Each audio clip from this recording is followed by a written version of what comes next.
Everybody, how many of y'all have no idea what the Hanging With Web Show is? Awesome, you're all fired. No. Okay, so we started the show about a year ago. By way of my bio, I am a published author. I have my 5th book out last year. Thank those of you who gave me reviews. Linda, thank you so much. You're welcome. Reviews are very, very important, as Linda will talk to you more about in the spring, because they help other readers decide.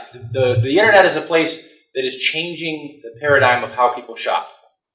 More and more people look to those reviews. More and more people every day look to see what other people are buying, because everybody wants to be cool. They want to go where the cool kids are. So those are critically important to us, and so thank you for that. About a year ago, I attended a writers' conference over in Orlando, and it was my very first signing ever. I had been content to, get emails and say, well, sign my book and send it to you. Oh, okay. And I was content to do that, but this was a great opportunity for me to sit at a table and do what we all want to do. And I went over there, but about 3 days beforehand, I got an email that said, here's the schedule for the weekend, where I found out I would be tabling and signing for 2 hours of a 3-day conference. So I thought to myself, okay, I'm the newest kid on the block. There's 123 authors in the room. There's no way I'm selling a book. It's just not going to happen. The math doesn't work. How do I turn it into a win? Well, I'm a journalist. I worked for the newspaper for 5 years. My first job out of college was as an intern at Florida Today, where I was a news clerk, where I threw many of your press releases away. I apologize. From there, I got a job with Hometown News, where I penned over 500 byline stories. So I thought, I've conducted interviews for the better part of 5 years. What if I go, and at the time there was this new app out for your phone or whatever called Hang With. So I'm not original, I stole that. So it was called Hang With, and I thought, I'm going to take this app, take my phone around, and interview a bunch of authors. And that's a good use of my time. I told them I was going to do that. They gave me a small room. That was really cool, because it gave me a place to sell books all weekend long. So out of this small room, the authors would come in, I'd interview them, and then I'd talk my book. And I felt really good about myself at the end of the weekend, but I really enjoyed doing the interviews. So we founded the show, and we went out to the world and started interviewing authors, artists, comic creators, filmmakers, you name it, we'll interview them. Because one of the things we discovered while we were doing our interviews is we all have a hard time getting press. And that's normal. Most people have a hard time getting press. So, Stephen, if you would swap over to the earned media presentation, please. So I want to talk about earned media with y'all first. Earned media is any media that you didn't have to pay for. Okay, it's earned by virtue of your accomplishments. So if you're a politician, earned media is what you read every morning when you hear bad things about yourself in Florida Today. Because you've earned that through your work. If you're an artist, earned media is harder to find. There are a lot of us. And the newspaper is limited. I wish that I could say bad things about Florida Today or any other newspaper or magazine. But the bottom line is I can't. What I can say is there's X amount of space. And someone has to determine what's important and what's not. You've all heard the adage from places that tells you, if it bleeds, it leads. Okay? Something you've all used in your writing, I'm sure. There was a particular chapter that was sexy, it was violent, it was going to grab a reader's attention, and you push that up. Let's make that prominent. Let's put that in the book blurb so that everybody knows that it's there. That's what newspaper editors do too. So how do we get our message out? Because, Linda has a new book. Or there's a fire on Wickham. Which one's running? The fire around Wickham, okay? It's pretty simple. So, earned media, unlike paid media advertising, press coverage is always, by the way, always, I stress this because I have done some web searching lately and found out that there are many people willing to take your money from you. Earned media coverage is always free. No one will ever charge you to sit in a chair to be interviewed. No one will ever charge you to be interviewed in an earned media source. If they have to charge you, you have to ask yourself how big can their reach be, because they're obviously not making money where real press makes their money, which is on the backside. So if they're charging you for it, it's not earned media. Not saying don't do it. It might be a great part of your marketing strategy, but it's not earned media. And they're going to require more help from you promoting you than you're getting from them, because they're charging you to do that. That's how they're making their money. So earned media is just that. It's earned, it's free. It includes print media, newspapers, magazines. It includes television, radio, web media, brand new phenomenon. For about 10 years, it's been growing. Right now, there are more blogs, more YouTube channels, more podcasts than I would say that there will ever be in the future. But that's not true, because every day somebody comes out with a new podcast. These guys are hungry for content. They don't get paid ever if they don't have content. Because all the money that you make in web media comes from advertisers, it comes from Google, it comes from YouTube, it comes from these third-party sources that don't pay you if people don't watch your show. So you need content. It needs to be fresh, it needs to be all the time. They're desperate to talk to you, they want to talk to you, so reach out to them when you can. Next, please. Like, stay on. Okay. I talk about this in our social media presentation as well, but it's incredibly important when you're dealing with earned media or press coverage. And that's, who are you? Not as a person. You may be a great person, a great mom, a great wife, husband, grandpa, whatever. Not who you are as a person. Who do you want the world to see? Who are you as a vendor, as a product, as you're writing? Okay? Cultivate that person, particularly in the internet age, because you can be anybody you want to on the internet. Look, a 22-year-old supermodel texted me like an hour ago to meet him. No idea. Just saying. It's the internet. You can be anybody you want to. Okay? Be who you want to be. If you're a great writer and in your own mind, tell people that and put that out there. Be that online. Be who you want to be. Use your pen name or your artistic name or whatever you're using. Make sure there's an appropriate photo, headshot, whatever there is that goes with what you do. Okay? I like to get shots in front of white backgrounds so that I can put them wherever I want them. I have one that's really nice. It's the same headshot I use for everything. It's in front of a beautiful library. I've never been there. But it was beautiful in the picture, so now I have it. Your appropriate professional biography. Okay?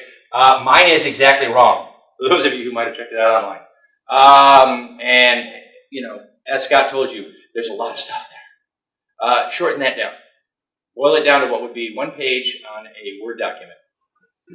And make sure it's mostly what you want them to know about that web personality that you created as your author self. Okay, so where I was born, who my mom and dad were, and that they loved me, and that I had a dog named Spot. None of those things are important to my readers. And if they are important to my readers later on, because I have a name that's important, i.e. Stephen King, then a reporter will ask me that question. I'll say I had a dog named Spot, and he ate my neighbors, so I wrote a book. And that way, that will be a nice tidbit about the celebrity. Right now, nobody cares.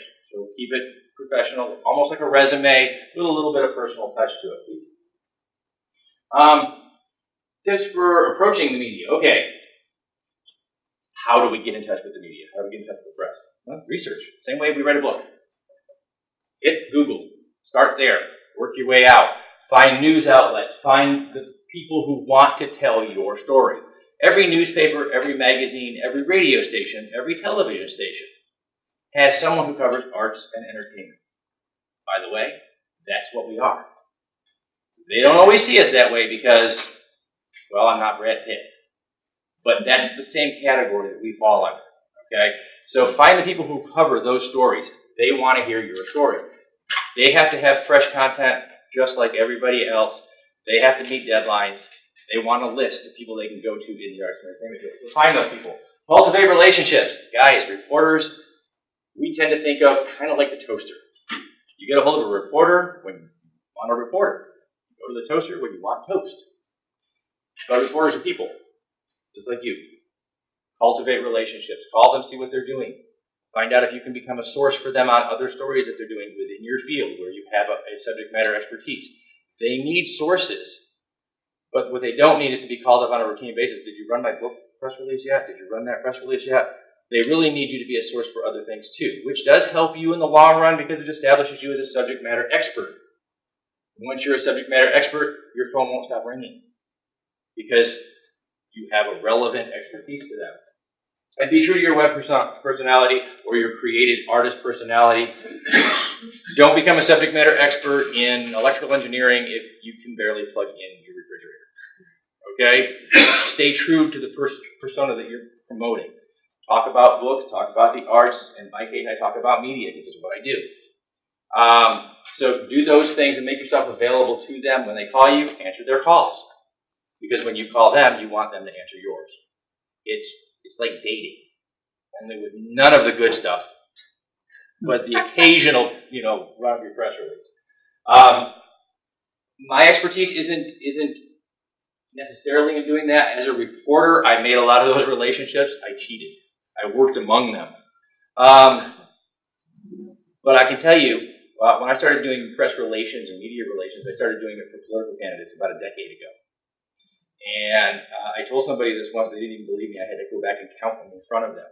I had a 75% print ratio. 75% of the press releases that I sent out were printed.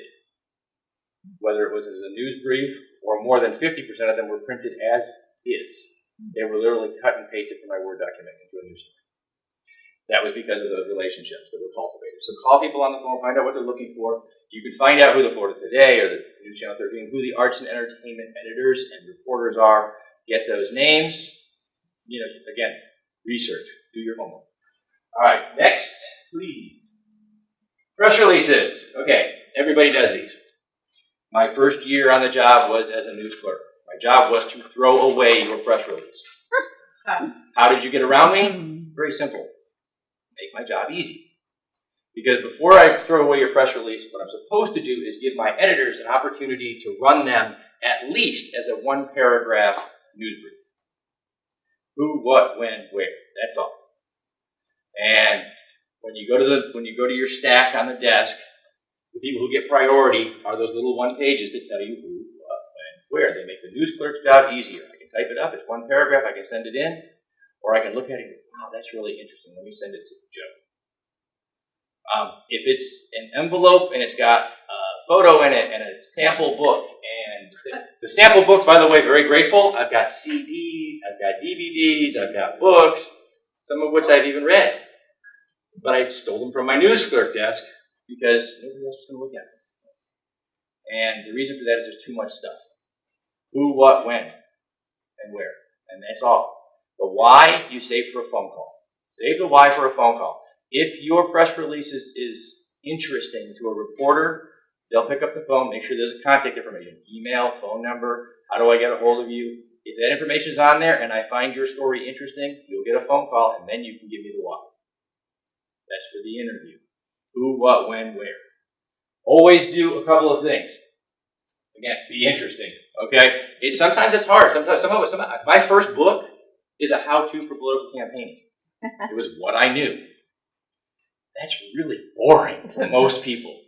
There's a very select group of people who want that book, most of whom I knew at the time, so I just walked up and sold them the book. But I'm not going to get any press for that. It's not interesting. My next one was a crime noir. That's a little bit more interesting, and I was a first-time fiction author. That's a little more interesting. So I was able to put that out there. So be as interesting as you can. Include quotes. Reporters are people. They have busy schedules. They want to call you sometimes, but they are on deadline because of that fire on Wickham. So, include at least 2 quotes. Give them something to work with. I would love to say that it's only because they're busy, but the truth of the matter is how many of you here have started a chapter of a book, filed it away, got busy around the house, done some things, and didn't get back to it for 3 or 4 weeks? Anybody? Okay. Reporters are the same as you. They're lazy. So sometimes they don't pick up the phone until it's too late. So how do they get the story if they don't pick up the phone? You give them 2 quotes. Then they have a story right in front of them. Who, what, where, when, and what Linda says about it, and what you had to say about it, and what this one had to say about it. You get 2 quotes from 2 separate people, woo, winner. Because now I have 2 sources in my news story that I plagiarize. I plagiarize it because you've given me permission to do so by faxing it to my office. So let them be lazy if they need to be lazy. They're out, like I said, there's a fire on Wickham. Somebody was arrested in the Atlantic. Somebody down in Melbourne Beach is on the beach doing all manner of naughty stuff. So make sure they have time to get to those stories and still do yours. So include some quotes for them. 1 page, guys. 1 page. Who, what, when, where. A couple of quotes. You're done. Make sure they have your contact information. How to get a hold of you by phone, how to get a hold of you by email. Those are the two biggest ones. Email is huge right now because I can send you an email in the morning on my way out to cover one of those other stories. When I get back, I've got 2 more quotes because you sent them to me in an email. Because you answered my questions next week. Local media. You guys all know who these people are. Newspapers, radio stations, television stations. We have several local magazines here locally. I'll say I coined the phrase. I don't know that I did. Somebody else probably did it for me. But you are essentially entrepreneurs. Okay? Business magazines, they do want to talk to you, especially if you're with an indie or small press company, because you're actually doing everything yourself. And they know it. If you are a third-tier author with a major publishing house, you're still doing most of it yourself. And they know it. They want to talk to you about being an entrepreneur, how you're doing with that. So don't dismiss them. Find those people that are interested in telling your story. Print media is the most accessible because we can get their email addresses really, really easily. We can get a hold of them really, really easily. Unfortunately, they're also the most limited on space.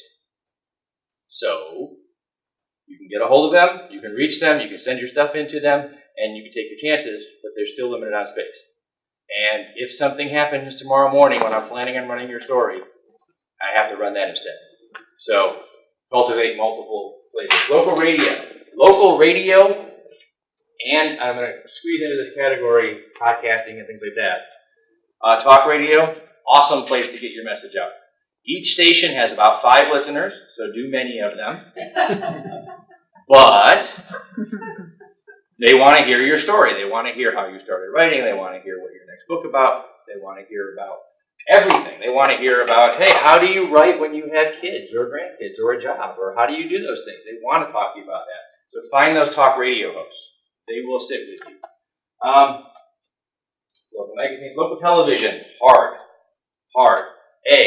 For some reason, even though your market is 500,000 people, somewhere between the center of Orlando and the beach, okay?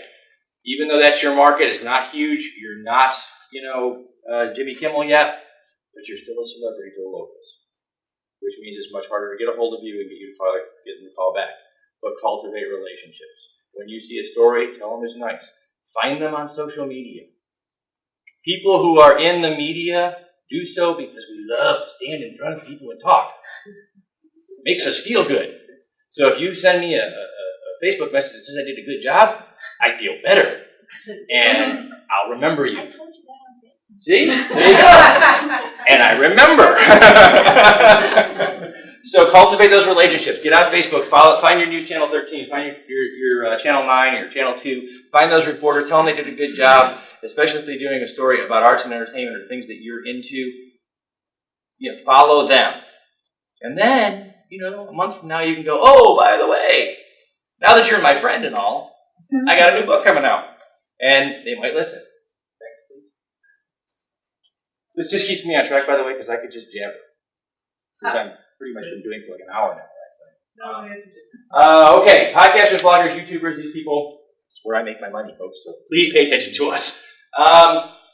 Podcasters are like local radio. As I said before, get a hold of them. They want to sit down and talk to you. It's all audio. You don't even have to dress up that day. Just sit down with them and talk, let them record you, and they'll put it out. They want to do that. They need fresh content. Bloggers are just like print journalists.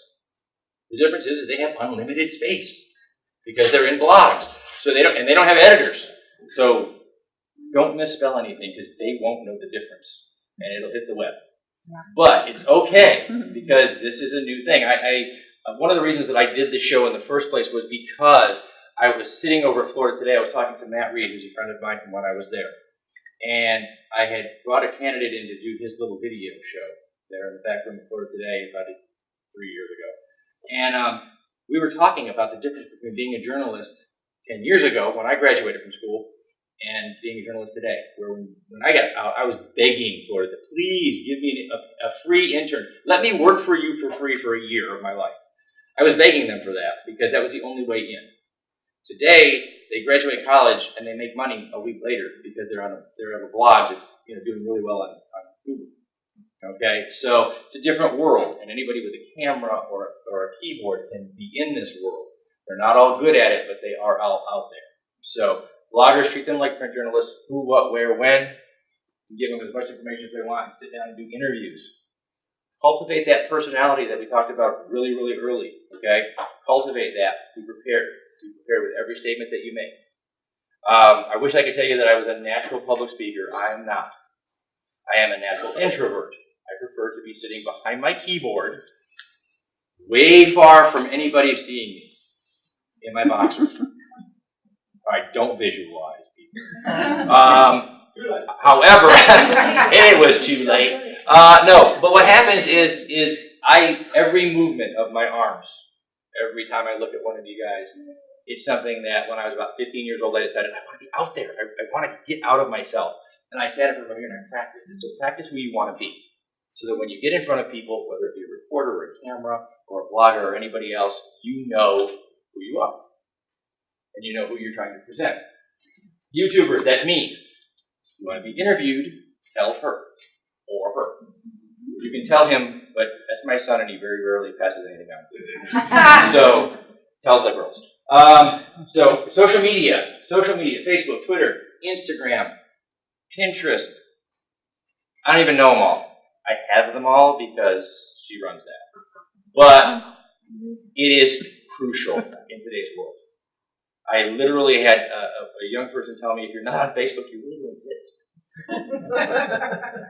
And I had to think about that for a minute because I am only on Facebook because when my oldest sons went off to college, they said, hey, Dad, this is great. You can follow us, see what we're doing. I didn't want to see any of that, by the way. But I did it, and now I have it, and now I found out that because I have it, I exist. And if you don't have it, you don't exist. And if you're trying to sell your work in the arts and entertainment industry, if you don't have it, you really don't exist. Because we're all about being public figures. Yes, ma'am. Well, you did that with me. You interviewed me one time at the Authors for Authors Fair, and then, of course, I took it and I had a YouTube thing, which I could then upload to my website. But do you have it where if you interview someone, it's like a 5 or 10 minute thing, and then they can upload it to Facebook? Is that a possibility yet? Yes, I do. All the interviews that I do, I save for the actual video. I save for about 3 or 4 months. All the space I have. Videos are huge files, so I save them as long as I can. But I can share them with you during that time period. Sharing a link via your Facebook page is just as good, and it's actually better for me because it counts. Whenever somebody watches it, I get the count. And that's how I get paid. Because YouTube sends me a check based on how many people watch my videos. Social media, hugely important for you as artists, and for making those relationships happen that we talked about for earned media. Because you can reach out to people that you could never reach out to before. And some of them are still running personal pages, which is really neat because you can actually get to know them and cultivate relationships. Say happy birthday not just to them, but to their grandkids. They like that, just like we do. So next, please. I think I'm almost there. Oh my Lord, reach. Okay, looking for web media. This is I do this because when we go places, web media is a huge new phenomenon. As I said, about the last 5 years is when it's really taken off. Unfortunately, it's also flooded a market with folks that are not journalists. And some are students and are trying to get there, and some found out that being a web journalist is a great way to get free stuff.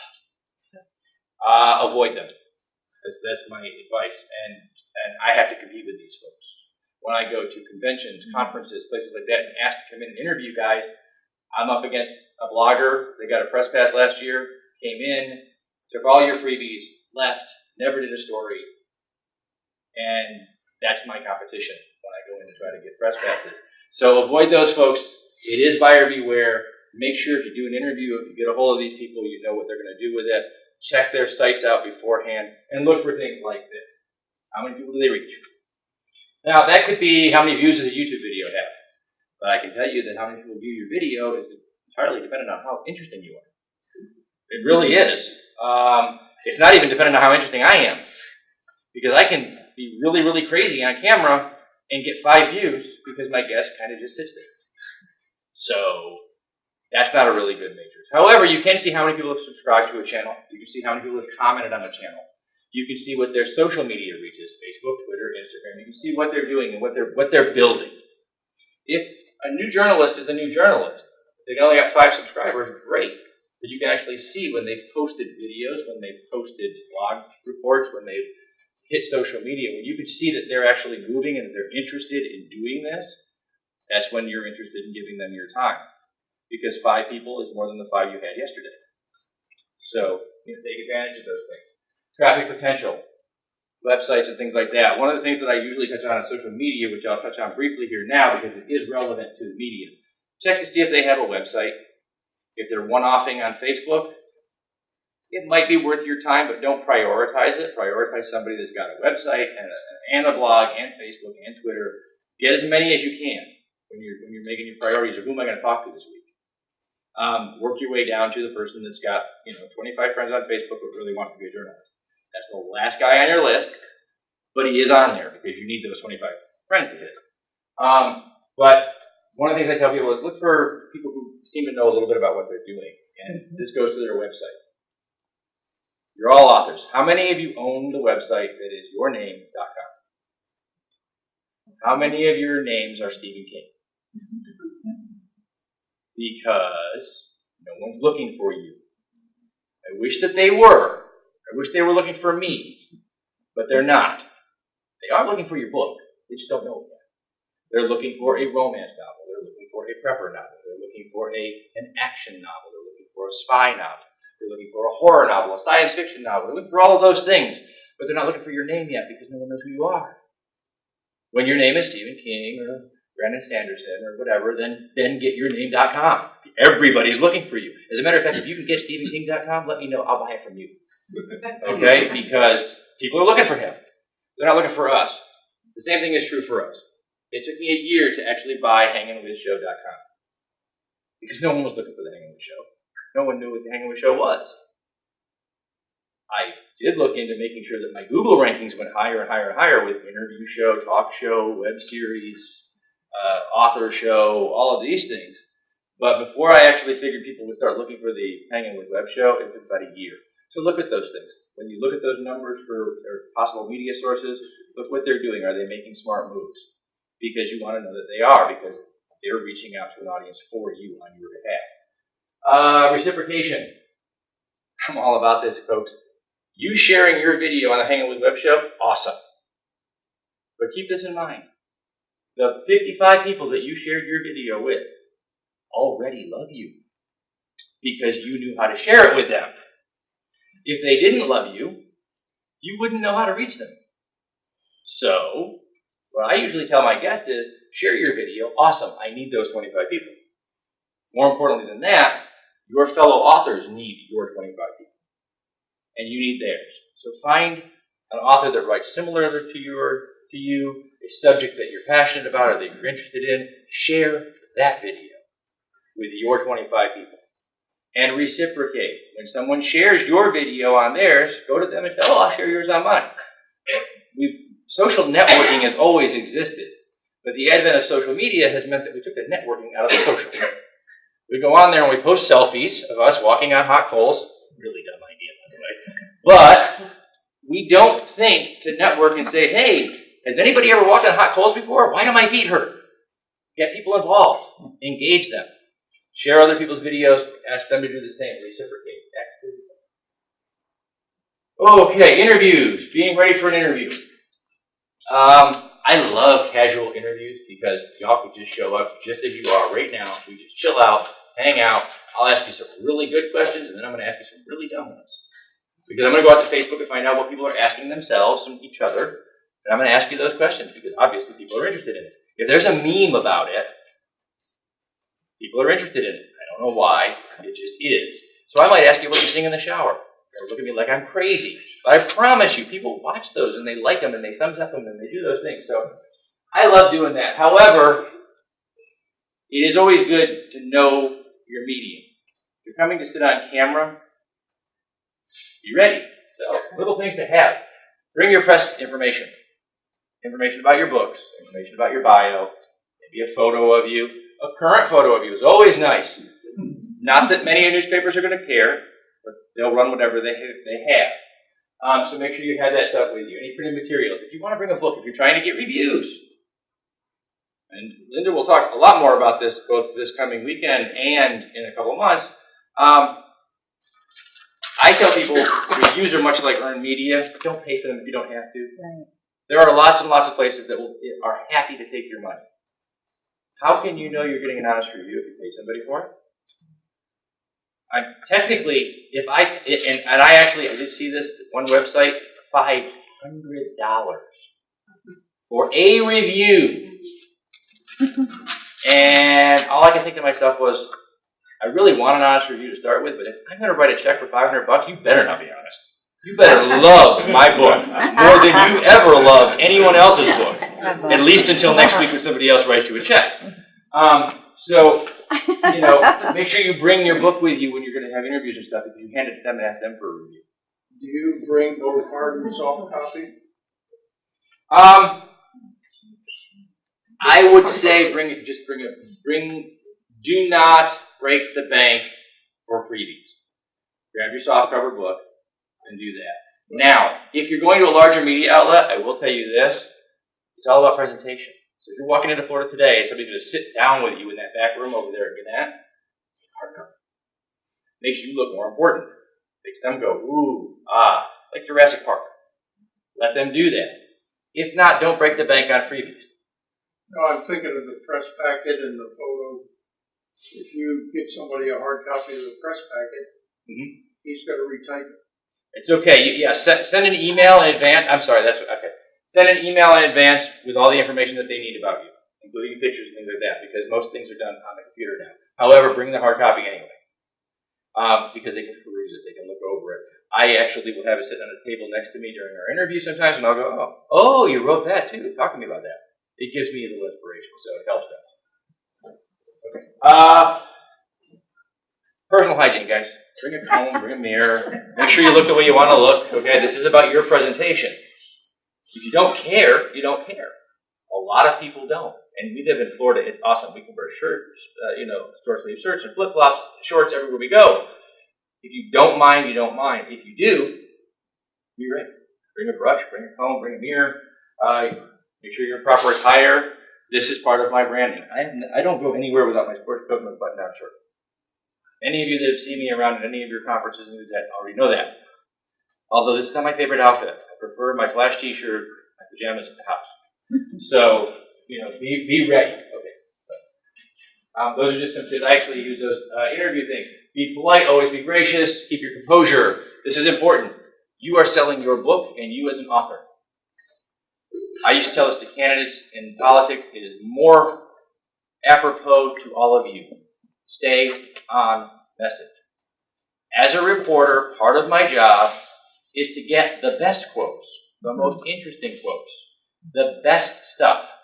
Make it hard for me to do my job. Because sometimes your faux pas are my best quotes.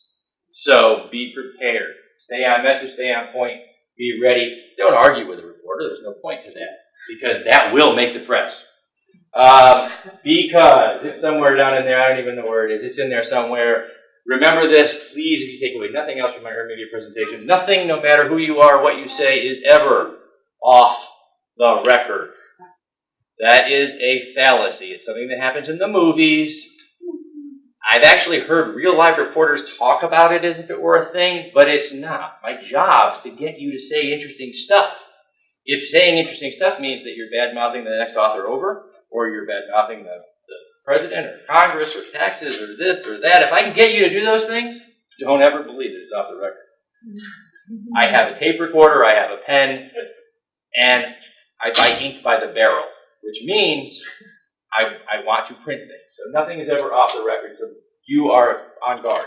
Say what you want said, and don't say what you don't want said. And watch out for the gotchas. No one's trying to do it on purpose. It's just that, let's face it, some of us are not that interested, myself included. So we love to get off on tangents. And when that happens, reporters get really juicy stuff, and everybody knows about my dog. And they're not supposed to. What I wanted them to know about was my book. So stay on point, stay on message. Always speak in complete statements and grammatically correctly if you can. You are a writer. If you use, example, I did a story, it was a great quote. I did a story about a professor's teacher, a teacher over at Eastern Florida whose father had died. I was doing the story from an arts and entertainment standpoint. Her father was Nat Adderley, the jazz musician. And I was doing the story from the perspective of, a daughter losing her father versus the world losing Nat Adderley. Rolling Stone had already done that one. I was doing this. And in the middle of her interview, this is a professor who I highly regarded and was always impeccable when it came to speaking with students and everybody else with her grammar and everything else. And she used the sentence, "He was good people." I understood it. It's a slang term. As a student, I don't think I've ever been chewed out more than when she saw it in print, because it was a great quote. And I ran it from this doctoral professor saying he was good people. And she said, "I can't believe you wrote that I said that." You did say it. And it was interesting, and it was good, and they could relate to it. And I don't apologize for it, other than the fact that I got to pass your class now. Because, so you're a writer. Use those skills when you're speaking to reporters.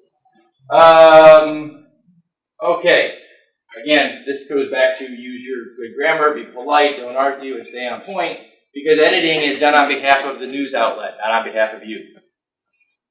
When a video is edited, when a newspaper article is edited, it is edited to benefit the outlet. Good quotes, good sound bites, good, a good order. It's not ever edited to benefit you. As much as I may try, you guys are my peers. Don't want to take any of you off.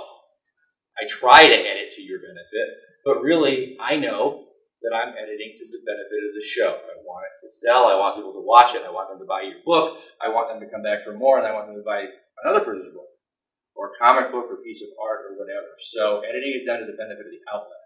So it's incumbent upon you to make sure that everything that comes out can be edited backwards, forwards, upside down, in a mirror, and looks good for you and your work.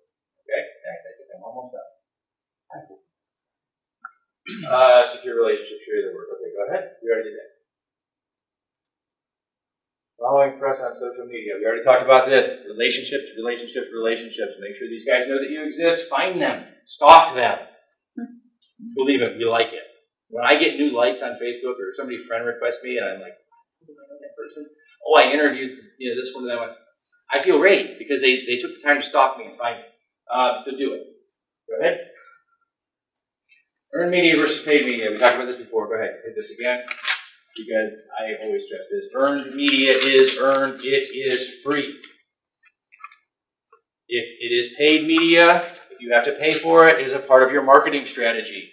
Hopefully, if you are with a publishing company, let them handle that. If you are a third-tier author, or you're a small press company, or you're by yourself, know the difference between your marketing strategy and your media. Media can actually sustain you as third-party validation. If a media reviewer, somebody with a newspaper, magazine, or whatever, reviews your book and says, "It was wonderful," that's third-party validation. It's someone else saying it was wonderful. You don't pay for that, because that's not third-party validation. It's paid validation. And someone will find out. Example, I use the example in politics all the time. 2 years ago, when the last presidential election started and kicked off, everybody knew social media was going to be huge. They all knew it, but they were all just getting started because they were all 65 and 70 years old. They were just getting started. One of the biggest headlines I saw on the AP wire, of all places where every newspaper in the country is going to pick that up, was when then Secretary Clinton bought 25,000 Twitter followers. It was a huge headline because they were followers until the newspaper ran that they were paid for. And then they weren't followers anymore. That was paid validation. To get earned validation, you have to work hard. You have to be out there for 6 months. We have to find out that you're there and follow you for real. So don't do it if you can avoid it. And when you do it as a part of your marketing strategy. Okay? Actual reader reviews, if we talk about this, and Linda will talk more in her presentation about it. Make sure that those are earned media reviews. Make sure that they came. You can give free books out all day long. As a matter of fact, by all means, give free books out all day long. Every person that reads your book is a person that might come back and buy the next one. Yeah. More than that, if they leave a review, God bless them. But don't write checks. Not for things that are supposed to be earned media, for third-party validation. If you get caught, someone will write a review on that. And someone in the news wants to write a review on that. It's sexy, it leads. So avoid it. Beware of paid advertisers posing in press media. Buy your marketing materials. Yes, pay for advertising space. Do all of those things that you would do as part of your marketing game. But be wary of anyone who poses as press or media and then bills you. Do the research on that and you'll find that the following isn't what it's supposed to be and the validation isn't what it's supposed to be. And as soon as it says on the front of their website, $50 for a review, when anybody sees their name, they know that. It's on the web. And let's face it, if it's on the web, it must be true. So just kind of watch out for that. Earned media is a for-profit business. Support your earned media outlets, guys. Shop where the advertisers are telling you to shop. Do those things when you are interested, because we are not here as a charity. And quite frankly, I travel the state from one end of the state to the other, trying to cover artists and authors, and if people don't support us, we can't do it. Otherwise, it would be a huge expenditure, and I would have to go back to a day job. So I don't want to do that. I like working for me, and I like being able to write, I like being able to have my free time. So that is that, and I think that's the end of that presentation. Oh my God.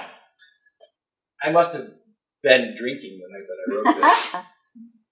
That's the same thing as I just said. Go ahead. That's me. Okay, there you go. That's it. So Q&A. Anybody has any questions? Things I didn't cover, things you want me to